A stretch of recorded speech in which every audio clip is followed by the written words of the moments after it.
look myself in the mirror and accept that if you weren't a racist, you condone what a racist did. So that's, to me, the same thing. It's the same thing. So I agree with you completely. Sounds to really make you rub and scrub. Swang badang badang bong biddly biddly bong. Bong biddly biddly biddly biddly biddly biddly bong. I said, pass the dutchie on the left hand side. Pass the dutchie on the left hand side. It a go bun. Anthony, welcome to the show. I'm glad to be here. Thank you for the invite. I appreciate it. You got a big show. You got a big following. So God bless you. I appreciate it. Thank you very much. Both of you, welcome to the show. I greatly appreciate you coming on. Thank you, and good morning. The floor is yours.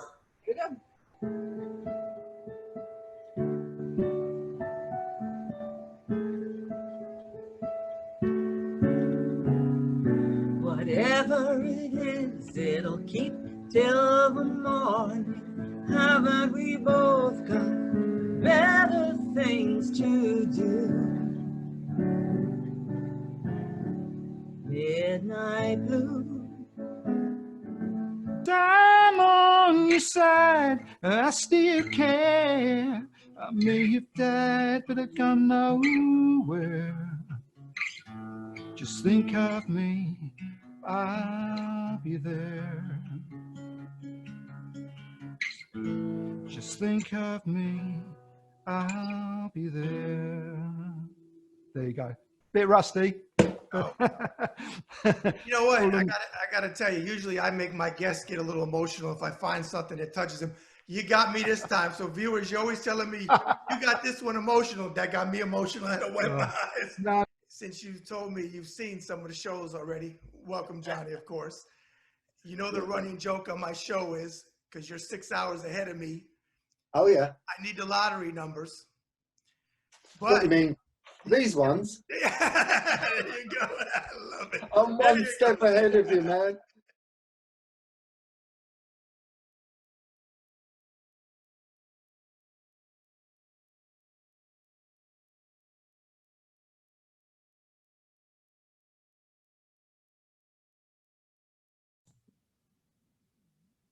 Hey, folks, the man with the pinky ring and the New York thing, forget about it. Bad Brad Berkwitt.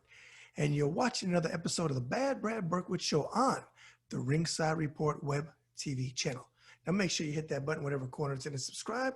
Hit your cell phone and subscribe, and leave your comments below. I always personally respond to all comments left on my videos. As well, follow me on Twitter at BadBradRSR. Again, it's at BadBradRSR. Check out my great writing team on ringsidereport.com. Again, that's ringsidereport.com.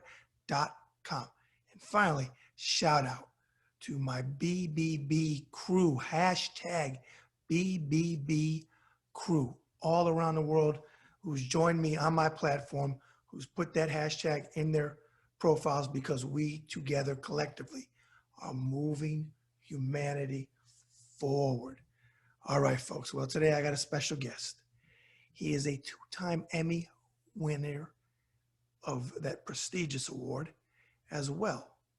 He is 1/3 of the extremely popular show that I fully endorse, the MeidasTouch podcast, with his brothers Ben and Jordy, who I've had on the show before.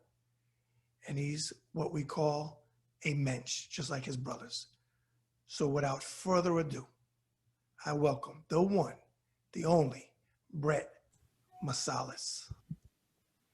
All right, all the way from the West Coast, 2 hours behind me.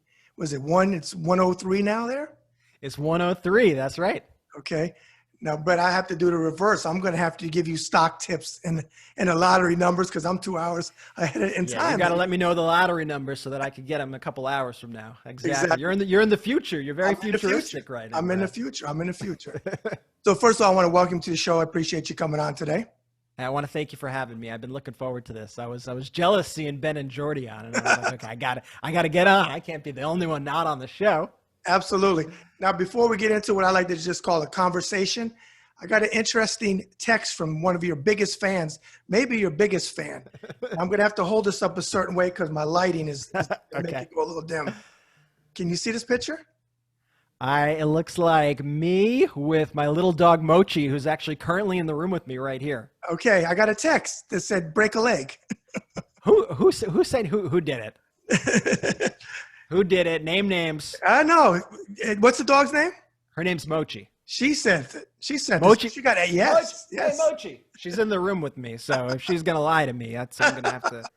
It's like when Marielle Trump came on, I told her gecko sent me, her gecko and a couple other, her parrot, Lyndon the cat, and the parrot Sebastian had hit me up. Mary's got a lot of, and first off, Mary Trump is the greatest. I Right. love Mary Trump. So it's amazing that I can love a Trump that much. Mary Trump is such a fantastic human being, and she's done our show a couple times as well.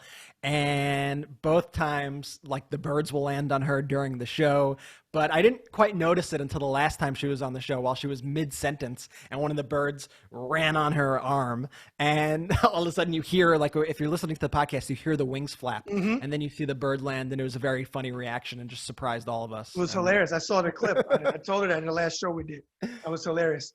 Wait, I always do when my guests come on, when it's the first time, we always do what I call a 360 conversation of the individual to get my viewers to really know you. So let's start out like this. Let's talk a little COVID. How have you dealt with it personally over the last almost 2 years? How are cases out there where you're at, and what are your thoughts? So I'm out in Los Angeles, and it's been interesting. So COVID has actually impacted my life, like everyone's life, in a lot of ways and in a lot of unexpected ways. I mean, you could say that MeidasTouch, the organization that I founded with my brothers, oddly wouldn't exist if COVID never happened, which is a weird thing to say. But basically, COVID hits, what is it? Like we start kind of hearing about it January, February 2020. At the time, so my history, kind of work history before then, is I had worked for the Degeneres show for over 5 years. As an editor there, I ran their post-production department for their digital and edited a lot of the videos and series and clips that everybody would see and share and stuff online. So I went from that to then working for a couple years at a basketball league called Big 3 Basketball, which is run by Ice Cube. Yep. And so I was working in downtown LA, and I remember at first COVID kind of being a punchline in a lot of ways because it was called Corona, and there's Corona beer, and you'd go to bars and people would be like, oh, you want a Corona? Oh, watch it. Just people didn't really understand what was coming, Okay. But we heard about how bad it was in China at the time. And meanwhile, the Olympics were coming up that year, and I was working for this basketball league that took place over the summer. It was a 3-on-3 basketball league that features retired players, and they do it over the summer when the NBA is not going on. And so I was sort of wondering at the time, I'm seeing, okay, the Olympics are this summer, and our basketball season that we're working towards is this summer, and there's a virus right now in China. That's interesting. What's this going to be? And then it hit Italy, and it hit Italy horribly. Italy was like just decimated by COVID. They were one of the first ones. And it was kind of around that time, and then Trump going up to the microphone and basically saying, we got it under control, not going to come here, 15 cases down to 0. We've done a very good job with it. And it's kind of at that point, I was like, we're fucked. Like we're totally fucked. Like this guy is not really paying attention to it. He's downplaying this, and like I'm seeing what's happening in Europe. I'm seeing what's happening in China. I mean, it's a virus. It's going to happen here if it's happening there. It's just a matter of time. And so I was staring down the barrel of a summer of a job that I didn't think was going to happen because I didn't think that there was going to be professional basketball played if there was a virus that spread. I was working ultimately I was working from home, like everybody was working from home, and was quarantined and things like that. And in between working, I started, I was just watching a lot of cable news, which is, probably the worst thing you could do for your mental health. But I was watching cable news and seeing this maniac in Trump go into the lectern every day, and just each statement he made about COVID was worse than the next. And I got more and more afraid, to be honest, and panicked about it than anything else. So it started off with my brothers and I kind of just texting each other and being like, did you see what he said about X, Y, and Z? Did you see this? And it went from that to kind of like, well, what are we going to do? Because this is going to come here and like people are going to die and like it's going to be a horrible thing. And like there's an election coming up and like we can't, like we have to do something. And so kind of at that point, you know, the only thing I knew that I'm like, well, I edit videos, I produce videos. I know my way around the internet a little bit. I was like, I went to my brothers. I said, if I started like a website, you know, and we could just get our thoughts out, you know, just get our thoughts out, make some silly videos, whatever it is, would you guys commit time to helping out? And at that point, you know, Ben, who you've had on as a guest, he's an attorney. The courts were closed at the time. Jordy worked in marketing and was working from home as well. And they said, yeah, if you make the site like 100%, we'll dedicate a lot of time to writing articles and things. So kind of at that point, it was February, March 2020, launched the website. Jordy actually came up with the name, marketing guy, of course. He goes, what about MeidasTouch? You know, like Meiselas, and, you know, our mom's name is Golden. So it's like you got the Golden, you got the dad's name and mom's name, and it makes sense. And we kind of instantly were like, yeah, that's it. Like, you know, not even like a debate. We're like, yeah, I love that. I'll do it. MeidasTouch.com. And so we created MeidasTouch.com. And really every day, like, you know, I would spend probably, not Ice Cube isn't listening to this. I would spend probably 5 to 10% of my day doing my work for that basketball league. And I would spend 95% of my day writing articles and doing stuff for MeidasTouch. And so we gradually, you know, we made the Twitter accounts, we made the social accounts, we would post things. You know, we had no followers at the time. No one gave a crap about it. But occasionally things, you know, you'd see, oh, we got a retweet from so-and-so, and this worked.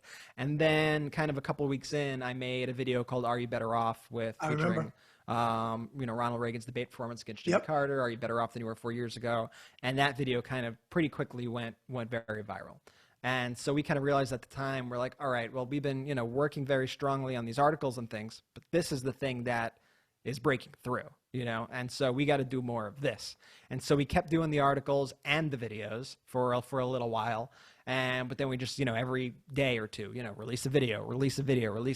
And then our next big one was one called The Snake, which we released, which got, you know, like now it has like 10 million views or something. It became a massive viral hit. And then just the momentum took off. So I can get more into the MeidasTouch story later. But that was kind of the beginning of COVID for me, was freaking out and then being like, what could I do about it, and starting this. And, you know, you know, I'm home with, it was me and my wife and my dog. And, you know, I mean, honestly, we're just concerned. I remember those early days of COVID, like, you know, I have one kind of memory specifically of us going to the supermarket, and it was a Ralph's supermarket here in LA, and like the shelves were completely empty, and people were like running around the supermarket like you would see in like a zombie apocalypse movie. And we're being, you know, each person being more disrespectful than the next, kind of like jumping over each other to grab the last thing of toilet paper and the last can of beans or whatever it was. And it was, and I left there. And that was also, I think, before like we could even find masks. Like masks like weren't in stores, like there was no vaccine, there was nothing. And my wife and I left there like just shell shocked, like really honestly frightened. And then the following months, you know, it was tough in terms of, you know, I'm not going to act like I had it any worse than anybody else, but, you know, just not at the time that uncertainty of like, well, am I supposed to wipe down packages that I get? Am I supposed to wipe down the groceries? Am I supposed, like, what am I supposed to do here? And honestly, it became like a big fear. But, you know, I was lucky that, honestly, I'm lucky and I feel blessed to have been home with my wife and my dog, who you showed the picture of, and that I like both of them, because there would be a lot of time to spend with them if I did not. Now, if I ask them, they're going to say the same thing. They will 100% say the same. Okay. If Mochi didn't get her treats yet, then maybe not. But what breed? She's a Shih Tzu. I thought so, because we have a Havanese. And Havanese and Shih Tzu look a lot alike.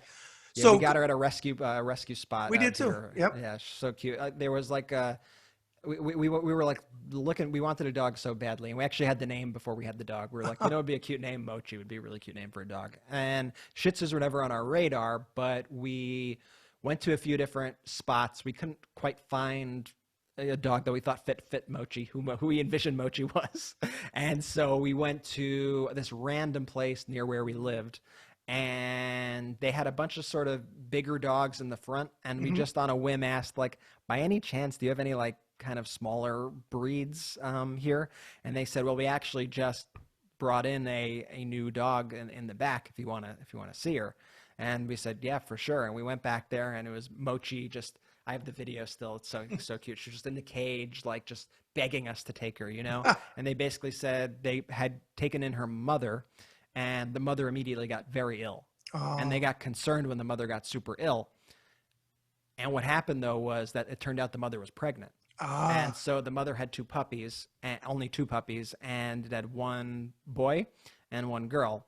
And somebody had already gotten the boy, and then the girl was still there, waiting for a home. And so we took her in, and yeah, so that was. The rest is adorable. Yep.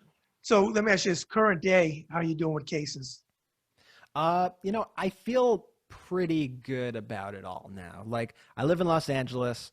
I feel like people take it seriously here. Like, I've spoken to people who, including my brother, who recently went to Florida, and I know people in Florida and other states, and it feels like they're taking it a lot more seriously in Los Angeles and in California than in states like there. Like, everywhere I go into, people are wearing masks. They now have a vaccination requirement, at least in Los Angeles, which makes me feel comfortable to go in and know that everybody there is vaccinated theoretically.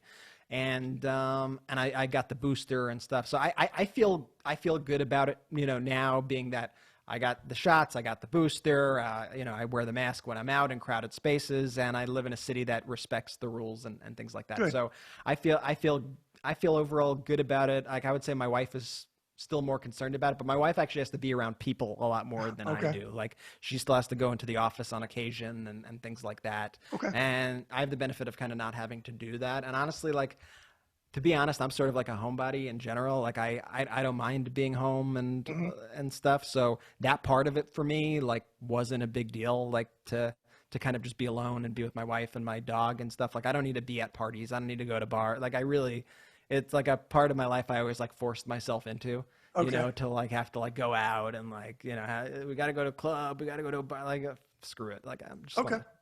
Let's do this. Let's start at the beginning. I've had Ben and I've had Jordy on, so we know you grew up on Long Island. Of course. So yeah. from the shows, if you saw either one of their shows, did you have anything different growing up than what they talked about when they came on a show? What's your memories of growing up on Long Island? I don't know. Long Island's really nice. I'll say Long Island is like a really beautiful place to grow up. I really liked it. I think it's a really great place to raise a family. I grew up there. I lived my whole life there. It's great to be kind of, you're like 45 minutes without traffic from Manhattan, which is always great. You could go into the city, see like a cool concert, see the Knicks. Every team, by the way, that I grew up with is the worst. See the Knicks. You get a lot of great concerts and restaurants. And I mean, everything you could ask for is on Long Island. And Long Island's super safe, and the schools are good. And I mean, I think Long Island is, I think it's a great place. I really do love it. And I was back recently visiting my mom there, and just like walked around the neighborhood with her and to different neighborhoods and things, and was just like, I like forget how nice it is here. Like it's really a beautiful place to grow up. Yeah. Okay. High school. Now I know about Jordy playing sports. Did you play sports in high school? Yeah, so I was never like a basketball guy like Jordy, but I played varsity volleyball in high school, and we were the Long Island champions, actually. And so I was a setter, and I was an outside hitter, which is unusual for somebody of my height, because usually you're supposed to have a super tall person be the outside hitter. Okay. But I got ups. I could leap. So I would be the outside hitter. Team was called the Plainview Hawks, which is the same team that Jordy played basketball on. Jordy was much cooler than me, so that's why that. But I played volleyball. But you really like my main thing. And there was a time though where like I made the varsity team one year, and like it was I worked so hard to get there. And then one of the first games of the season, this is one of like the couple seasons I was on varsity, I'm out there, I'm standing on I'm practicing right before the game, first home game. I'm practicing my jump serves, like when you throw the ball up and jump and hit it. And so I throw the ball up, I jump, I hit the ball, and somebody on my team runs underneath me as I'm jumping. Oh no. And I fly over them, hit my wrist on the floor. I look at my wrist when I get up. It looks like not even attached to my arm anymore. And I was out for the season. And Wow. it was like devastating because I had worked so hard to be on that team and practice so much. And then the first game, I was knocked out. But that was a great experience. But my like in high school, like my real passion, my real focus, which is still a passion of mine, was music. And I played in a high school band, and we were like a rock band, and we would play shows around town and do the battle of bands at the school. And they would have these temple shows where they'd have other bands. It was like during the height of, I don't know if you knew about like the emo scene that was kind of on the rise in the early 2000s. But I've heard of. I mean, the height of that. So, but I always loved playing music. Always loved doing that, and that was basically my high school Now, experience. did Jordy ever hire you from the little company he had in college to come play some gigs? To dance with him, or is this No, college to play. company? Did you guys play or no? No, I never played with them. I feel like Jordy kind of kept that job a little secret from us. I'm not quite sure what kind of dancing he was doing at those parties. I can only imagine. Okay, where did you attend college? So I went to USC, Southern California. So actually, I started out, I did a year at Syracuse University in New York. And I always wanted to do film, always wanted to do film and television. And that was my main goal, to work in that industry. And so my top schools were all schools that had, top film, TV, communications programs. And so I ended up not getting into USC actually out of high school, which was like devastating to me because it was like my number one. And I got into Syracuse actually with a scholarship, which was awesome. Okay. And so I spent a year at Syracuse in their Newhouse communication school, which is like a top communication school. But they have a great TV, radio, film program. But their real focus in that communication school is churning out broadcasters. Okay. Like if you look at some of the top broadcasters on all the news stations, a lot of them went to that Newhouse school. Okay. But a great TV, radio, and film program there. But I was like a double major there between that and business, and then. Just on a whim, I was like, you know what, maybe I'll just like apply one more time to USC. Like I probably won't get it. I don't know why they would change their mind now, but my grades are real. I had like a 4.1. Like I had like through the roof grades at Syracuse. I was like, let's just try it out. What's the big deal? And so I sent out my application. I made like a ton of friends at Syracuse. Like finally got like really acclimated to the school, and then I come home for winter break. And I have a thick envelope in the mailbox, and it's from USC. And I was just like, oh, shit. And so I opened it up, and it was a big acceptance packet. You've got it in. I got into the USC film program, which is like the number one film program in the country. And so it wasn't a hard decision because I knew I had to do it. But it was hard from like a kind of emotional point of view because I had made all these friends at the school, and I finally like it's hard to get acclimated in your first semester to a university. But I was like, you know what, no looking back. Like I just need to say yes, and then deal with the fallout of a new school and everything after the fact. So I just didn't even let myself think about it much, and then finished up at USC for the next 3 years and had a good experience at USC and. So it brought me out to California, and I never left here once I got here. Okay. You did video editing and digital media. I was looking at your bio and stuff. What would you say is the biggest thing that has changed in your line of work from when you first got into it? Even if you go back to your college days when you first started doing stuff to present day, what's the biggest thing in your business you feel has changed?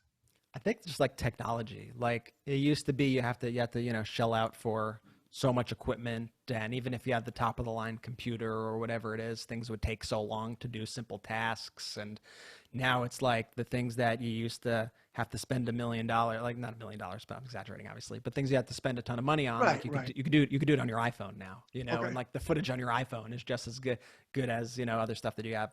And like it goes back like even before college, like I was making movies and little sketches and things with my brothers and my friends going back to when I was like 8 years old. Okay. And like we would do stuff really young. Basically, Ben had taken some sort of media arts class in high school where they had him edit little silly videos on like Adobe Premiere. And so I would always kind of watch him do that. And then I kind of would sneak on the computer and I would mess around with it. And that's kind of where I first started to learn actually. And so I was doing it from like a super young age. and yeah, but I remember those cameras. They were like those cameras that we used then were you would record on these mini DV tapes. I remember the 'em. mini DV, and then you'd have to like hook it up to the computer, and it would be in real time to transfer the tape to the computer to digitize it, and then we would edit in either Adobe or there was a software called like Pinnacle Studio, which Oh, I is like remember. kind of Yeah. like, Yeah. and Okay. and I would always make like Jordy and I especially, we'd make like a lot of like kind of horror movies. I was very into like visual effects at the time. Okay. So like I think I had basically seen The Matrix and I wanted to know how they did everything in that movie. It like blew my mind and really made me interested in that specific subject. So Jordy and I would make, probably looking back on it now, like a lot of people would think we got to keep an eye on this kid. There might be an issue there. But we would make very kind of violent kind of horror He's a movies. Meshuggah. I just liked, I just liked knowing how to do like crazy effects. Like I liked knowing how to, make somebody's head fly off, or I liked knowing how to make somebody suspend in the air and have the camera go around them and all Okay. things like that, which, was good for Hollywood. But as a 10-year-old kid, they're probably like, we got to watch this kid. So Okay. All right. You did about 5 years. Is that correct with the Ellen DeGeneres show? yeah, a little over 5 years. Yeah. Okay. Talk about that time. It was great. I started there. I forget my first year, but I started there with season 11. And so I Okay. started there as the night guy, night editor. And so basically I had applied for a job there as a post PA was the job, which PA stands for production assistant for those who don't know. And I applied. I thought I had a kick-ass interview. I thought I like crushed it. And I came home and ultimately got a phone call from the co-executive producer who I interviewed with. And he said, "Hey, Brett, like we're a big fan of yours, but if I'm being honest, I think you're overqualified for this job. And I think you're going to be super bored in the position. And I think you're going to leave us within like a month or two." And so I'm like, we're going to go with another choice. And so I thought he was letting me off easy, like, "Oh, you're too good, so we can't hire you." And I wanted the job so badly because at the time I was a freelance guy, meaning I would get a gig editing a music video for somebody, and then I'd be unemployed for 2 to 3 weeks, and then I'd get a gig as a PA on a movie set for a couple months, and then I'd be unemployed for another couple months, and then I'd produce a music video for a rap group or something like that, and so I was just sick of like the lack of structure. Like I'm a good student. I like structure.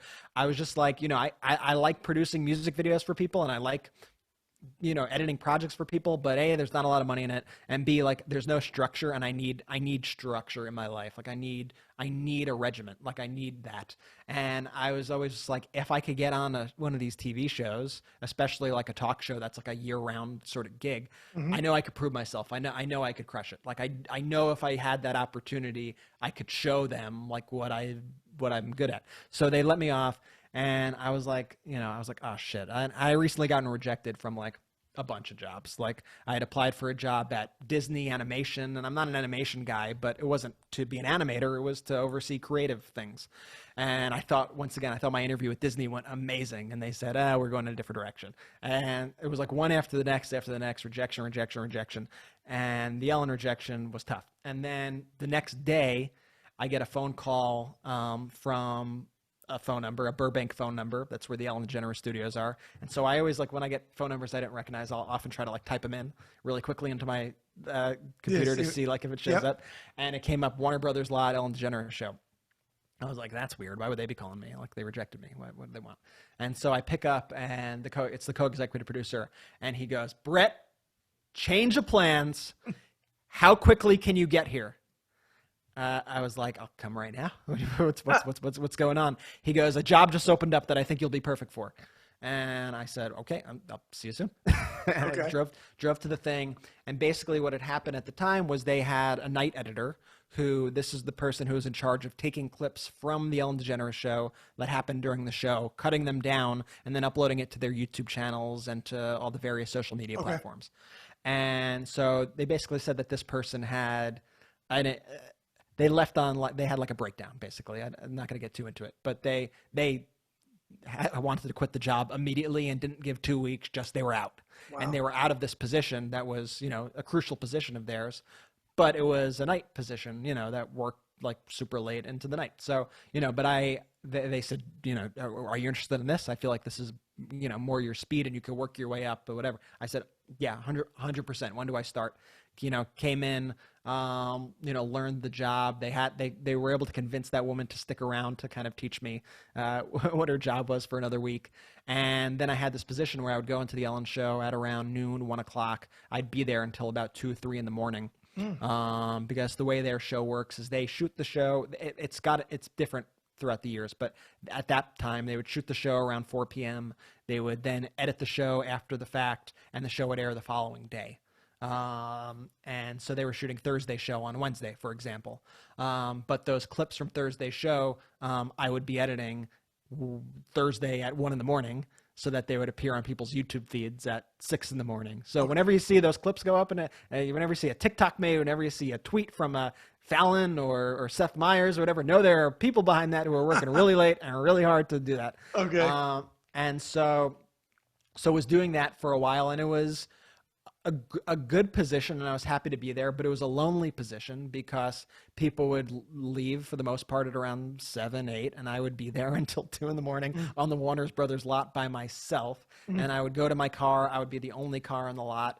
And it was interesting, but being on the Warner Brothers lot was super cool. For those who don't know how these studio lots are, they're kind of like college campuses in a way, but all the buildings, instead of being buildings of classrooms, are buildings of movie studios and TV sets.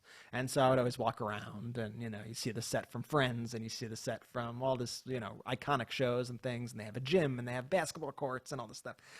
So, you know, kind of did that, and just every opportunity I could, I would just kind of tell the other editors who I worked with, I would say, like, hey, like, you know, I could do more than just cut the clips from the show. Like, you know, maybe you could give me like a chance to like cut another segment or cut some original content or something. And I would just kind of, not in an annoying way, but still try to, like, you know, tell people, hey, like, if you ever have an opportunity, if you ever need an extra hand, like, please, like, throw something to me.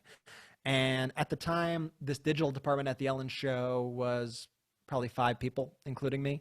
By the time I left the Ellen show, that department was like 80 people, to show you how much it grew in the 5 years. But I got there when they weren't really putting a priority on digital. So it was kind of serendipitous the time that I got there, because it was the time when they first realized that, oh, this internet thing is kind of important for us to go all out in, huh? And so ultimately, I started getting these behind the scenes sort of packages to do. You know, they would, before the show, they would do an interview with a celebrity or do a prank with a celebrity. And then they'd say, hey, Brett, you want to cut that? And I said, yeah, let me do it. And then they started liking my work and liking my work more. And then the job, just by nature of digital becoming more and more important and them wanting to do so many more things, ultimately they were like, they said, like, we need a second person. Like, you're doing so much. And they were like, in a perfect world, what we want to do is we want to move you up to the day shift, have you still do some of the tasks that you're doing now, but you could also be focused on doing all this new original stuff that we're doing. And we'll have a new night person who you could teach and you could supervise, and they could take that night shift off your hands. And I said that would be the best. It came at the perfect time when I was really getting burnt out, kind of working there for a year and a half till 3 in the morning. Like, I can imagine. You're seeing things. You think you're seeing things. Yeah. Those hours. And so I got to do these clips though, and you know, and they like my work, and I just always sort of, you know, it was an environment where you never wanted to like be too kind of cocky, and like you kind of wanted to just respect the people who have been grinding it out there for the last 11 years and things like that. So I'd always just ask people for help, once again, in a non-annoying way, and like, hey, like, what did you think of my piece? Like, ask other editors, like, is there something I could have done better here? How would you have handled this problem that I encountered? You know, I would try to ask questions. And to the credit, everyone I worked with there was so amazing and always just so helpful when it came to asking questions. And really, you know, everything I thought I had known about kind of editing up to then, like, was completely kind of transformed by that experience. And then I just started editing more and more original content there, and then ultimately they made me like a main editor instead of like a digital editor.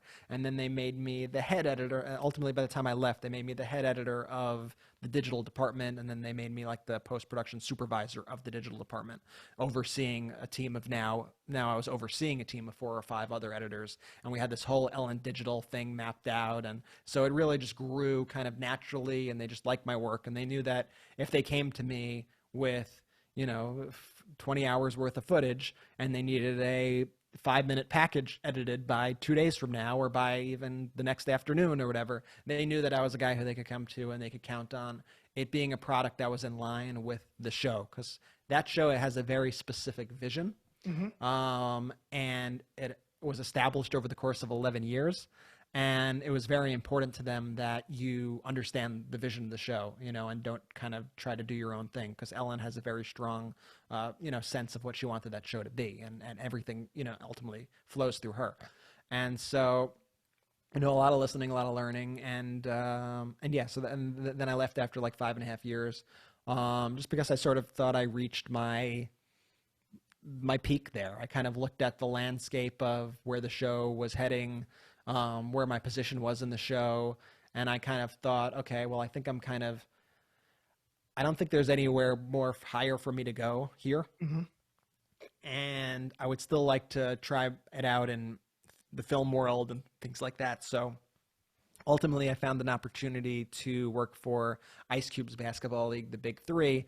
And the reason, and like I said earlier, I'm not a basketball guy. Like, I would not have worked for this company to work for the basketball league, but I ended up working for this company because Ice Cube also has a production company called Cube Vision that does all of his movies. And I wanted to be a part of that. And so what they basically offered me was, you get to be an executive at our production company, and if you also help us over the summer with this basketball thing. So I ended up being the content guy for the basketball league and a creative executive for this film thing. And so I did that for 2 years until COVID and MeidasTouch. But my Ellen experience was, people ask me all the time, my Ellen experience was great, you know, because I know there are a lot of like rumors and stories and stuff about that show. It was a hard environment. I mean, right. Well, you won 2 Emmys doing that show, correct? Got him right here in the room with me. Okay. What was it like hearing your name or category that you were in to win? What was that like? It was really special. So they had the ceremony out here. It was the daytime Emmy ceremony, and they did it at, I think the first one was at the Hilton in Burbank or Universal City. And so, originally, I think it was like my 3rd year in, you know, I was like the main editor of all the digital content, right? And I did the reel also that they submitted to the Emmys to get nominated. You have to submit a reel. You have to submit like a mini essay. Think of it like a college application. You got to do that to get into the Emmys. And so we submitted that and submitted my reel. And the reel was also full of a lot of content that I had edited, like most of it.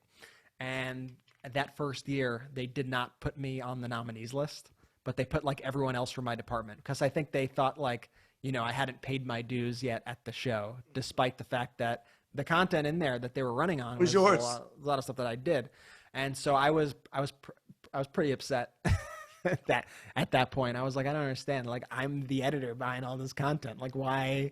But I kind of sucked it up. You know, I complained to some people internal, like to my buddies at the show, but kind of sucked it up. And then the next year, same thing. I did the reel. I'd taken on even a more aggressive role at the show. And this time I made the list. They put me through on the list. And so the nominations came out, and I don't even think they told me beforehand, but they said nominations are out. Emmy nominations are out. I looked it up, and our category for digital media, I look at the names and I see my name on the list. And I was like, oh my God, this is amazing. Like, this is like the coolest thing I've ever seen. And I was like, just like happy, honestly, right then. And then the ceremony, I think, was in the following April, or that April. I forget when the nominations came out, but the ceremony was around April or so.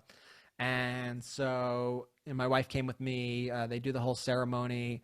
I think, oh man, what's the guy's name? What's I can't think of the guy's name. What's the Jeopardy host? Alex Trebek. Away? Yeah, I think Alex Trebek hosted the daytime Emmys that year, if I'm not mistaken. And so we went there. I had to wait like the longest time for our category to be called. We were like towards the end of the night. So my anxiety at this point, sitting there watching them call all the other names, and like Ellen wasn't winning for every category. Like, it was, we were getting beat. Like, they were being upset by all these other shows I never even heard of throughout the night. And I'm just waiting there for us to be called and for us to lose. Like, I'm like, okay, but at least I got nominated, like, whatever. And, they have the bar there. I'm just keep asking for drinks. I need, please calm me down, whatever.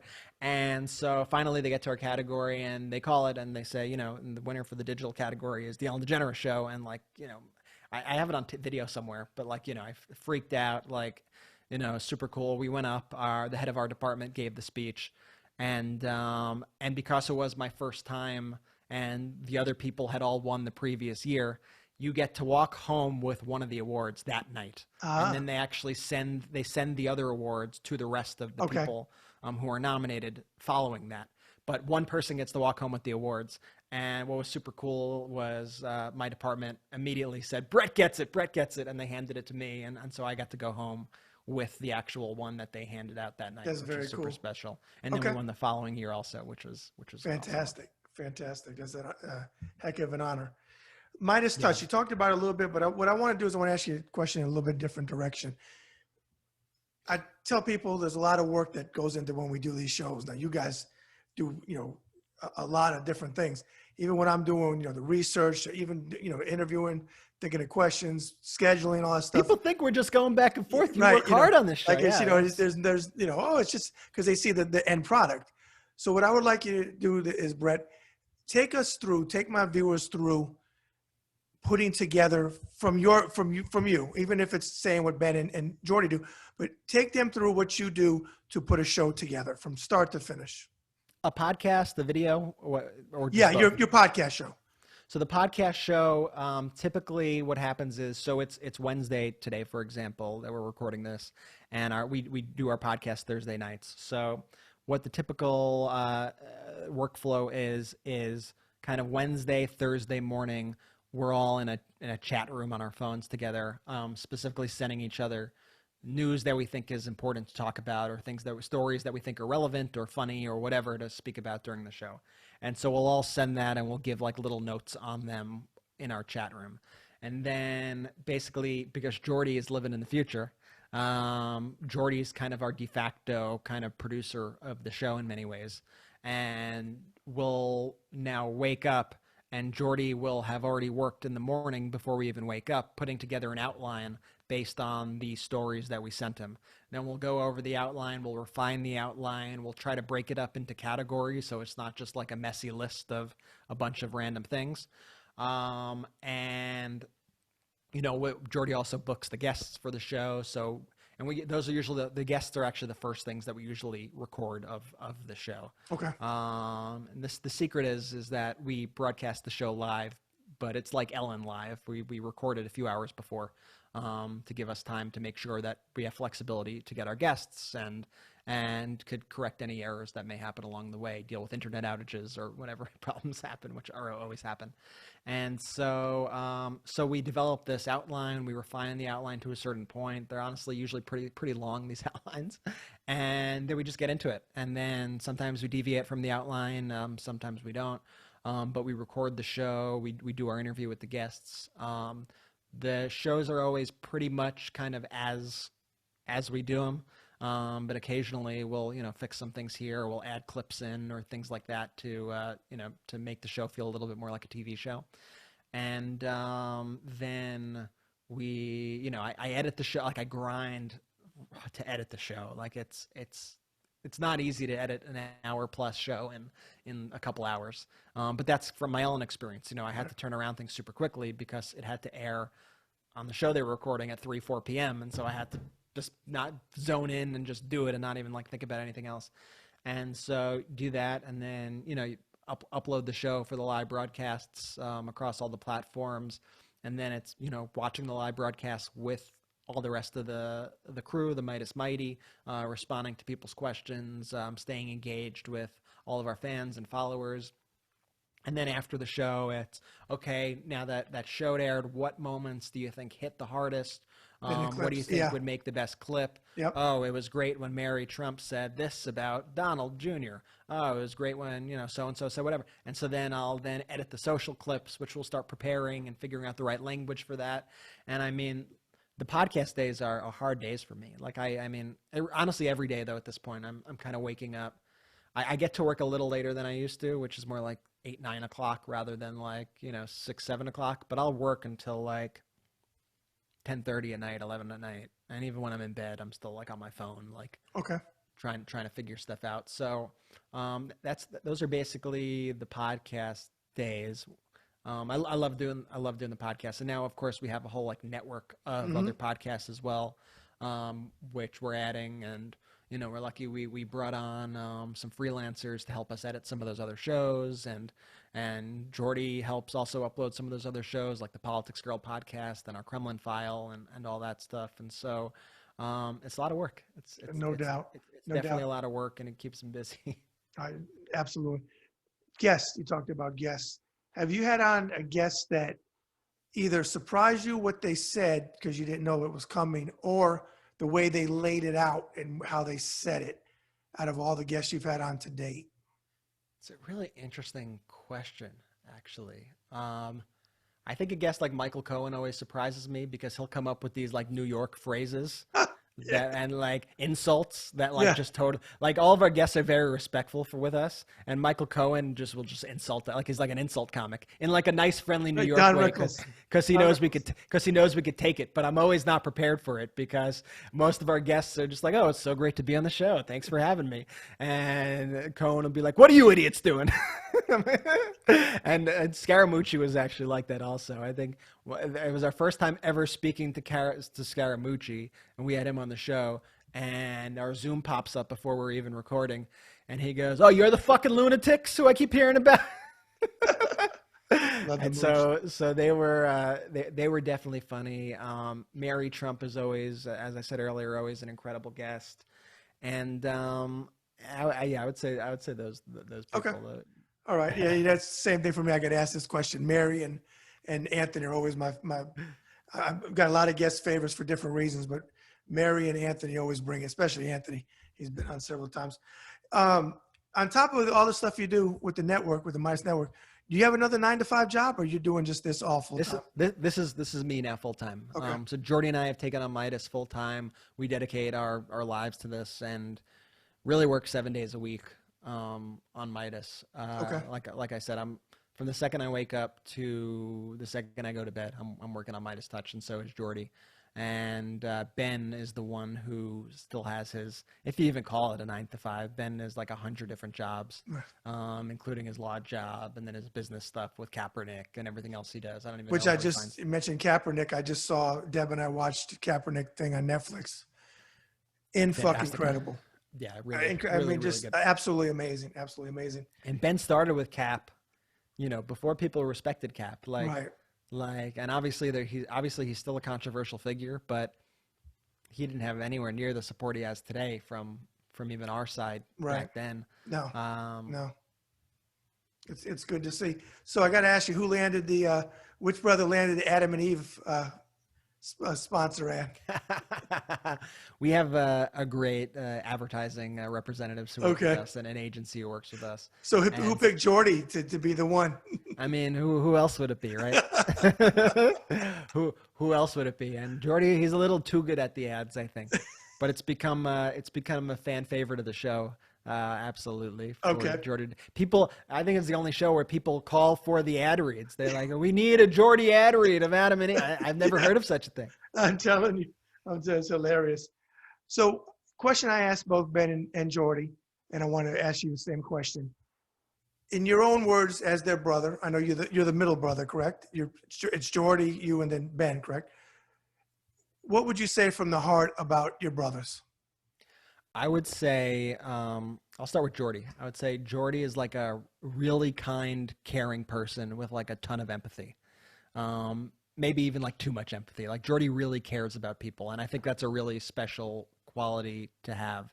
And I think Jordy's always also just trying to like get better. Like, to be honest, like it's not like Jordy was like, Jordy was a sports expert. Like name any fact about sports or whatever to Jordy. Like he'll be able to tell you stats. He'll be able to tell you rosters of teams and things. And I cannot do that at all. Like that's not my lane. Jordy really understands like that sort of strategy and things like that.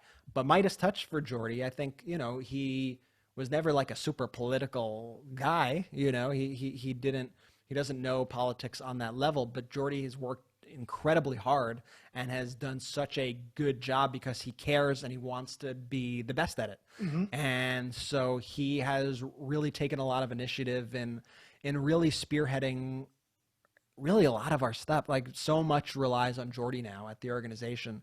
And I think he's just a real go-getter who just really cares about, his brothers and cares about people and cares about the people who follow us. And he's just really engaged and bright and just a hard worker. And I think that's special. I think Jordy's empathy is really kind of the thing that shines. I agree with that. Ben, I would say Ben's just like a hard worker. Like Ben is like a real good 30,000 feet kind of guy who could look at everything and say, this is what we need to do. This is what needs to be done. And Ben, in a lot of ways, is like, if I ever run into like a problem, like always throughout my life, if I ever like encountered a problem in my life, like I would go to Ben to try to help me solve it. If a counselor at camp was being mean to me, I would go to Ben and see if Ben could help. And meanwhile, I'm like, Ben's a 16-year-old kid. What are they going to give a shit about what Ben says?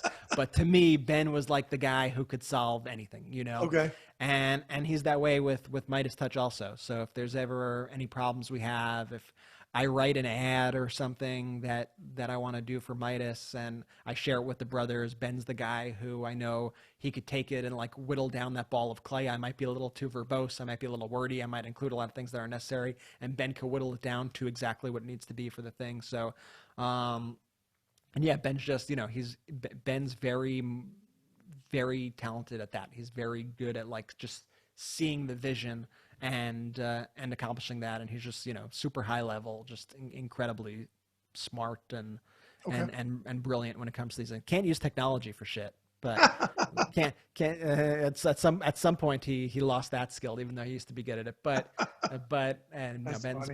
Ben's like absolutely just off the charts, just brilliant. Okay. 5 years. It's the Meidas Network. That's what it's called. All of the shows are umbrellaed under that. Yep. So in 5 years, what's your vision? I don't know if it's 5 years or 10 years or 20 years, but I mean, the vision is ultimately to build a pro-democracy network that could rival all the fake news and everything else you see out there, whether it's like a Fox News or a Newsmax or an OAN. And that doesn't mean being the left's version of those things, right? Because we would always lead with the truth, and that would be our bias. The truth would be our bias. But I think my vision for things is if you look outside and it's a sunny day out and somebody says it's raining, it's not, news shouldn't be like, oh, well, Brett says it's sunny out, but so-and-so says it's raining, so you decide. Like, no, I want a channel that's like, no, that's bullshit, right. It's sunny. And so I want to create a network that, by the way, isn't just news, but I want to create a network that could rival those, but with a pro-democracy message, with a truthful message, and that spans from politics to culture and beyond. I think you could do a lot of great programming that isn't even politically based, but that shows humanity, human interest pieces and things like that. And I would love to see, right now, one of our big focuses on the podcast network, like I mentioned earlier, we have the Politics Girl podcast, which if you're listening to this and haven't listened to the Politics Girl podcast yet, give it a shot. She's incredible. Great show. We have Kremlin File. We have Mea Culpa with Michael Cohen. We have our show. We have Zoomed In. We have Legal. Oh, Michael Cohen's falling under your banner now? Yeah, so that podcast, it's a co-production between us and another production. Oh, great. So. Okay. And so it's so I want to build up the podcast network and have like, a multitude of shows, a multitude of voices, and make that like as big of a thing as we can make that. And then I would love to have like some sort of 24-hour sort of network kind of situation. I don't know if that's a streaming platform. I don't know if that's an app. I don't know if it's a channel on TV, but those are all things that we're kind of thinking of. We did a movie this year called The Supporters with the Good Liars, like to add more movies and, TV shows and documentaries. And I just want to really just put out there like creative content that helps move the needle and helps change hearts and minds and win people over that our democracy is important. And our democracy is important not only, for these political things that people get lost in the weeds in, but the things we take for granted, like, going on vacation with your kids or having your kids go to school and feeling safe and, being able to buy groceries without having to worry and things like that. Like there's a shared humanity that I would want this network to play to and to focus on. And so that's sort of the vision. But, Fox News's vision started really like around the Nixon time, when they started plotting that they needed to counter the media with Roger Ailes, who was like a Nixon advisor, started saying that he needed to counter the media. And so, it's I have no illusions that we're going to be able to do this by like next year or 2 years from now. Right. But I know that every single day I'm going to grind and I'm going to work hard and I'm going to do whatever I can, and we're going to keep building this thing up, and hopefully, some other people come along for the ride and see the value of it and want to invest in us and help us grow. Well, I like that idea because Jory and I talked about that, that, we're getting tired. Even CNN, a lot of these, even mainstream networks, they're not covering the news fairly. They're not. And people are getting tired of it. They're really, really getting tired of it. It's like they don't cover, like you guys, like Jordy said, if President Biden says something that you don't agree with, you don't agree with it. That doesn't mean that you're anti-democracy. You just don't agree with a policy or something like that. But even the mainstream media, they're not as bad as Fox and Newsmax and I don't even know what's the other OAN or OAN or whatever. Well, they'll conflate they'll act like gas prices being higher now than they were when the economy was collapsed and the oil market was collapsed a year ago. They'll act like that is just as bad as like a party who tried to overthrow the government. And it's not equal.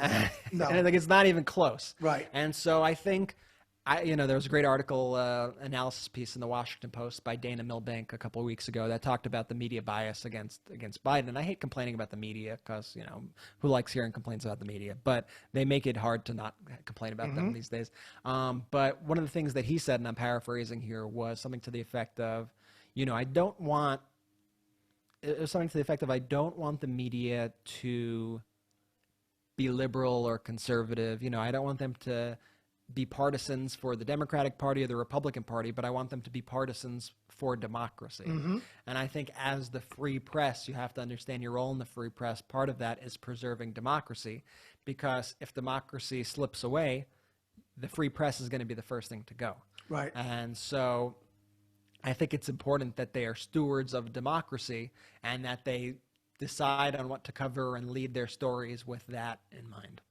Well, and I absolutely agree. It's about lead their stories. I think it was during Jordy's interview we talked about it. You had President Biden sign the infrastructure bill, which was one of the biggest things that maybe in the last 50 years, and maybe in more than that. And the lead story was, as I call him, Steve Paramecium, because he was like a fucking paramecium, Bannon. That was all the story, because that I know everything is sensationalized. I guess they think it's ratings, but that wasn't important. I know it had to be covered to a certain extent, but not every fucking story. It's one of the brilliant things about the January 6th committee having Liz Cheney lead the committee, because in a weird way, the media doesn't take Democrats seriously. Like they don't, but having Liz Cheney there, they will talk about Liz Cheney all the time. Like she has an R next to her name and she's saying it. They will take her very seriously. And she's done, I think, a kick-ass job. But I think that's one of the brilliance there. And it shows you though, how they sort of cover both sides. It is interesting. It's very, for sure. What I want to do is I want to read a couple things to you. I want you to put your hat on. We both share. I was brought up Catholic, but my dad's side is Jewish. Obviously, Berkwitt's a Jewish name. But I want you to listen. I'm going to read to you this, and I want you to answer, if you would, being a Jewish man. So, August 11th. You're about to out me as a bad Jew, but okay. Okay. You were bar mitzvah? Yes. Okay, see, I wasn't bar mitzvah. But on August 11th and 12th, 2017, the Unite the Right rally, which was a white supremacist rally that took place in Charlottesville, Virginia. Far-right groups, and I'm reading this to the viewers for a reason, because I don't want people to forget this, because Trump has done so much, and he had, 2-minute news cycles, so it's on to the next thing, and people forget. But because this is pertinent to both of us in some way, I want to read this verbatim. So the far-right groups participated, including self-identified members of the alt-right, neo-Confederates, neo-fascists, white nationalists, neo-Nazis, Klansmen, and various right-wing militias. They called Jews the K word, and they said Jews will not replace us, blood and soil, which is basically a Nazi reference. And they called black people the N-word, and they were screaming about their Confederate flags, which is a loser flag. So you had Trump go on TV and say, there's fine people on both sides. Well, I'm gonna put this out here if people didn't know this. Trump's daughter, when she married Jared Fix the Middle East Kushner, How'd that go? converted right to Judaism. Her name is probably say it wrong, is Yael, Yael is her Jewish name, which you'll never hear Trump say. His grandkids are being brought up Jewish. So the fine people on the other side that Trump wanted to make it a point, where were they? Where were they? Because they hate your daughter. And when they found out that, one of them I saw interviewed, found out that Kushner married the daughter, they were very disgusted with that. So my question is, being Jewish, that's the first one. I'm going to get to another one in a minute. But what was your first thought when you saw that bullshit in Charlottesville? I mean, And what he said. I was repulsed and I was horrified. I mean, I was completely horrified, but not at all surprised, to be honest. But I think when you grow up Jewish, you grow up with this history of persecution, because you're Jewish.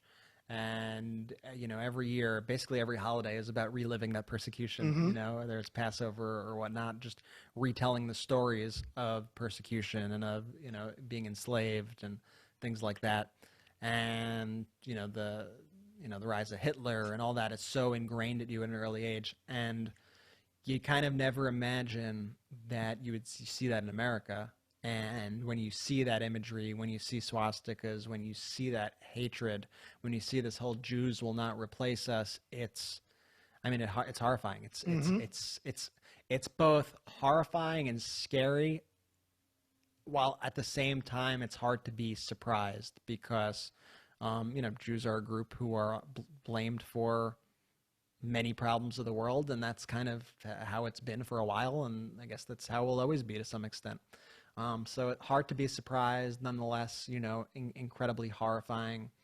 And then there's always like the rewriting of the day, because we all heard Trump say very fine people on both sides. But what like the Trumpers try to do is say, oh, but later in the speech he said, but white supremacists are not allowed. Then who is he talking about on the other side? Okay. It's Right. like Trump had an ability to say 10 things at the same time so that people could point to different parts of his speech and say, he meant this, he meant that, he meant that. But if you listen, it's like the Capitol, the storming of the Capitol, when he said like, we got to fight. If you don't fight, then you're not even going to have a country anymore. We're going to march to the Capitol. And, clearly. And I'm going to march with you, by the way. And I'm going to march with you. And then because in another sentence he said, and we're going to peacefully, They go, oh, but he said peaceful. Okay, but he said we got to march and we're going to fight. So it's like, yeah, he says everything, so he's kind of shielded from that liability. But if you have eyes and ears and you're honest with yourself, you know exactly what he's saying. But yeah, I mean, it always honestly, it shocks me, it horrifies me that a guy like that could be accepted by even other Jews around the We're country, going to get to that in a minute. Yeah, I'm going to ask you a question. Okay. October 27, 2018, I want to read this because the viewers, people forget, and this is important to me. The Pittsburgh synagogue shooting. People forget this part. A group of Jewish leaders in Pittsburgh, that's still a city, this is from 2018, reeling from the bloody attack on a Tree of Life synagogue that left 11 people dead, had published, past tense, a letter telling President Donald Trump not to come until he denounces white nationalism. The letter, posted on the Liberal Jewish Action website, Bend the Arc, was signed by 11 Jewish leaders and had drawn more than 22,000 additional online signatures Monday morning. Like I said, this is from 18 viewers. This is a quote, for the past 3 years, this is to Trump, your words and your policies have emboldened a growing white nationalist movement. The letter says, you yourself called the murderer evil, but yesterday's violence is a direct culmination of your influence. It adds that Trump is not welcome in Pittsburgh until you fully denounce white nationalism. The letter accused Trump of deliberately undermining the safety of people of color, Muslims, LGBTQ people, and people with disabilities. Yesterday's massacre is not the first act of terror you incited, talking about Trump, against a minority group in our country, the letter says. President Trump, you are not welcome in Pittsburgh until you stop targeting and endangering all minorities. And still, this is me, and still, the motherfucker came. He's still came, even when they said don't come. Now, I know there was one Jewish rabbi that said, oh, it'd be wonderful, but more said that they didn't want him to come. So I'm going to go back to That's the first time I even knew about that letter. Oh, yeah, First time. yeah. Mhm. Yep, and that was word for word. What I want to ask you something you actually touched on, and I asked Jordy this, and what is it in your opinion, and it may be the same as what Jordy said, as what is it after Charlottesville, after the Pittsburgh thing, but especially Charlottesville, knowing that his grandkids are Jewish, knowing that his daughter converted to Judaism to marry Jarrett, what is it that still makes some Jews follow this man? It's tough. I genuinely don't know how you can. I genuinely, and I respect, people that have different beliefs, but I mean, clearly he's shown his true colors, and the Republican Party in a lot of ways has shown their colors, and not everybody, of course. Like I have a lot of respect for Liz Cheney and people like Adam Kinzinger, and there are some other semi-normal people in that party, I guess, semi-normal. But then you have, people like Trump, and you have people like Michael Flynn basically going out. I'm not sure if you've seen these clips recently. And Michael Flynn basically saying that he wants to create a country with one religion, Christianity. And it's not even like a real, Christianity that I know. And I know a lot of, incredible believers of Christianity who seem to have a real understanding of what the religion means, but they take and subvert the true meaning of these religions to take it to an authoritarian fundamentalist means, and that's where I think it's dangerous. And then, of course, just going all against this whole, idea of the notion between the separation of church and state. And then you have like a guy like Josh Mandel, who's the Jewish candidate running in Ohio, who's a crazy, like as far right nut job, even crazier than Trump, perhaps. And he's like, I stand with Michael Flynn. Like, that's what he said after this comes out. And it really shocks me how you could be this ultra-Orthodox Jew. This guy just said he wants to get rid of your religion and replace it with one religion, Christianity. How could you support this man? Truthfully, it baffles me in a lot of ways. I think a lot of it has to do with this outward kind of evangelical support of Israel, a lot of which I think is bullshit. And bluster, and that's why one of Trump's first moves was to move the embassy in Israel. I think stuff like that, I think symbolic things like that, I think have a lot of power over kind of more conservative and Orthodox Jews. And so that's the only thing I could assume, and that I think Democrats are, have more diversity in the party, and they're more nuanced on the issue, and there are a lot of Democrats who are critical of Israel and their policies, not anti-Jew or anti-Semitic, but are critical of Israeli policies. And there are people, though, who are more right-leaning, who take that as an attack on the faith itself when it couldn't be further from that. They love the faith, but don't like the nation building and things like that that's going on around there. So I think that's probably the main reason. But we're in scary territory right now, where you have, like I said, the Michael Flynns of the world, even the Josh Mandels of the world. You have Marjorie Taylor Greene and all these people who, like, truthfully, I believe in their heart of hearts really hate Jews and Judaism and by the way, and not just Jews, but Islam and any other religion. And by the way, most forms of Christianity too, I believe they hate, and they have their specific fundamentalist. Let's go to the church. Let's go Brandon at the church. Let's talk about QAnon at the, like, that's not church. Well, look at Bobart. You saw the clip. She's in a damn church screaming bullshit with a gun on her side, with the gun, which we know it's all for show, but still, that's not normal. It's not in any way, shape, or form. And for my viewers that watch this, that it doesn't matter, because Brett is Jewish, this is why I bring this up, but I'm in all communities, African-American community, LGBTQ community, the Hispanic community, you have small groups that support Trump. And and I asked this question to all, I don't understand. It's like the Larry Elder of California, who had the audacity, this son of a bitch had the audacity, and I quote, slave owners should get reparations because their property was taken.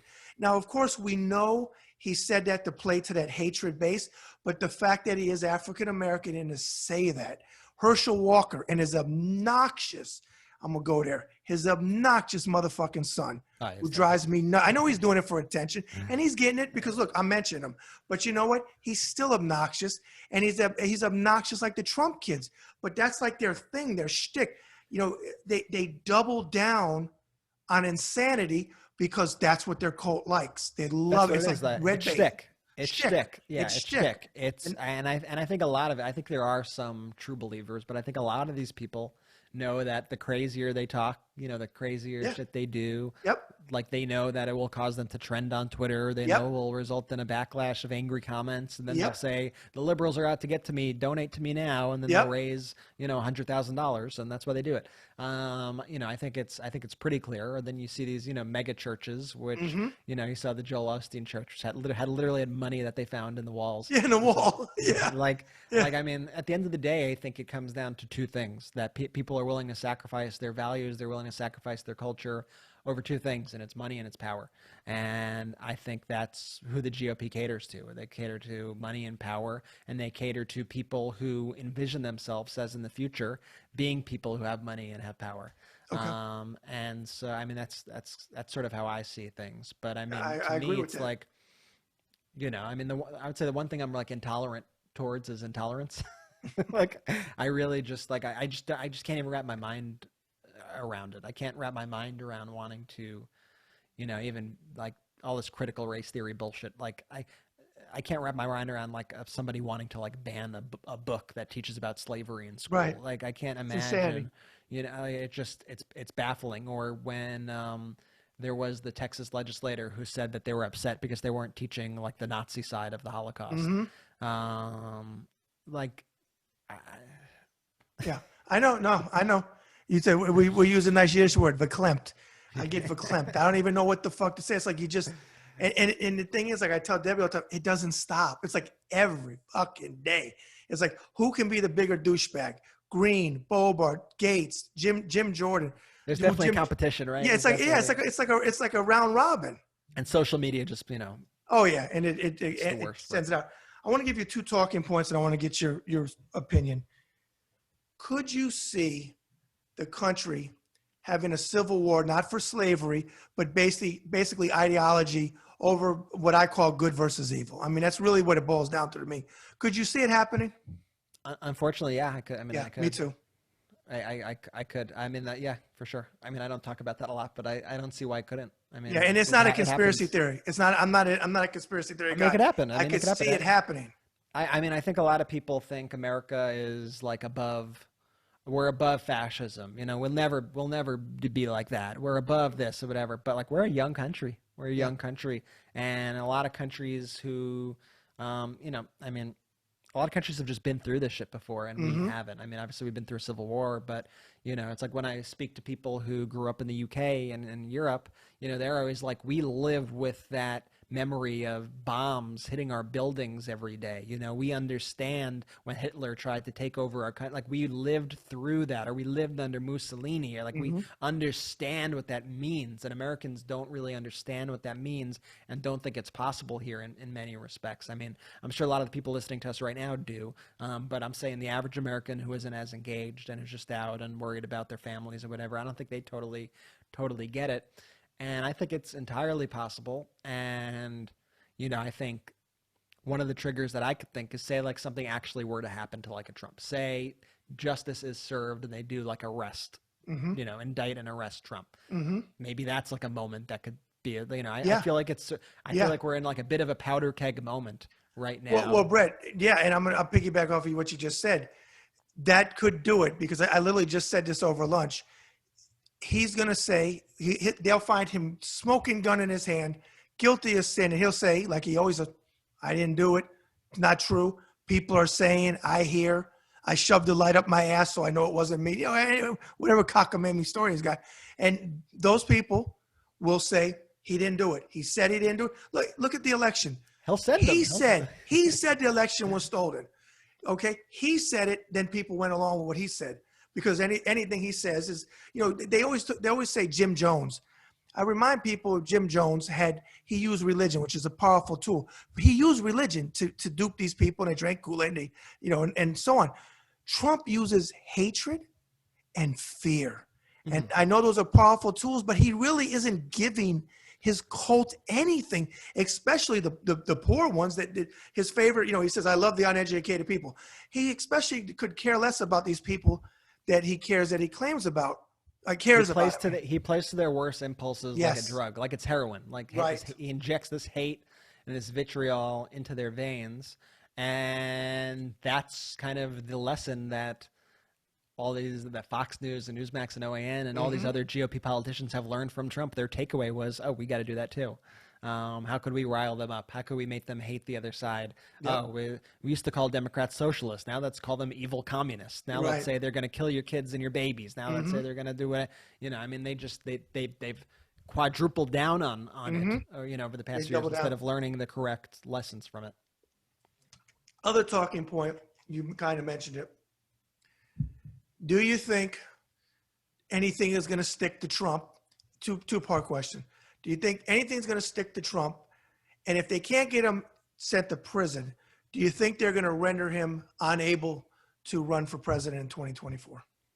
I do think things are going to stick to him. I know a lot of people disagree with me on this, but I do, looking at the direction of where like this committee is going. And first, like one of the disclaimers I always put on this January 6th committee is the January 6th committee can't prosecute anybody. The January 6th committee is a fact-finding committee. They're a research committee.